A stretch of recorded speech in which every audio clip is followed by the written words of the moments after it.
Reading for Kids presents Princess Peppa. It is bedtime for Peppa and George.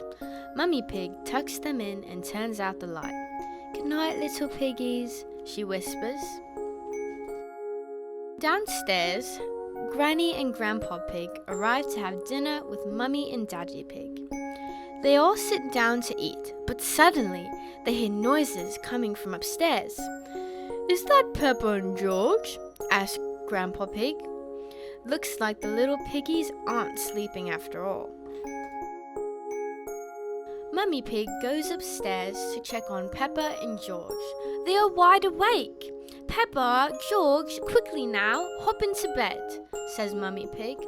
"You're making lots of noise and it's too late for you to be up." "We aren't sleepy yet," says Peppa. "Will you tell us a story?" asks Peppa. "We promised to go to sleep after a story." "All right," says Mummy Pig. "Once upon a time, there was a princess." Peppa jumps in. "Oh yes," says Mummy Pig. "Once upon a time, there was a courageous princess named Peppa. She lived in a castle with Sir George, the brave knight." "And the princess and the knight had a cook who made the most delicious food ever," adds Peppa. "Of course," says Mummy Pig. "She made cupcakes and cookies." "And a cherry jelly tower," says Peppa. "That was the princess's favorite food. The princess and the knight invited their friend, Pedro Pony, and they all ate the yummy desserts."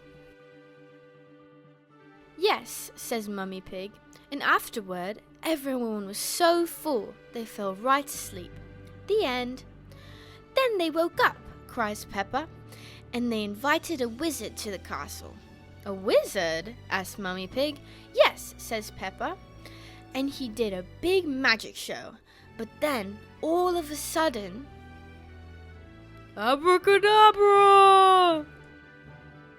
A big green dragon came to the castle," Peppa continues. "Hee hee hee," laughs George. "Grrr." "Oh no," says Mummy Pig. "How scary." "The dragon wasn't scary," says Peppa. "He was just very hungry. So the king came and ordered the cook to make a picnic," says Peppa. "He did?" Mummy Pig asks with a yawn. "Yes," says Peppa. "The cook, the wizard, the princess, the knight, the king, Pedro Pony, and the dragon sat down to a big feast." "And then they went to sleep," murmurs Mummy Pig as her head droops to one side. "No," says Peppa. "Then they had a party."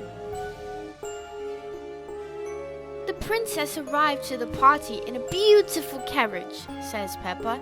"She came with her friend, Susie Sheep. So George pulled the carriage with his horse. All of their friends came to the castle to dance. There was Rebecca Rabbit and Pedro Pony and Danny Dog."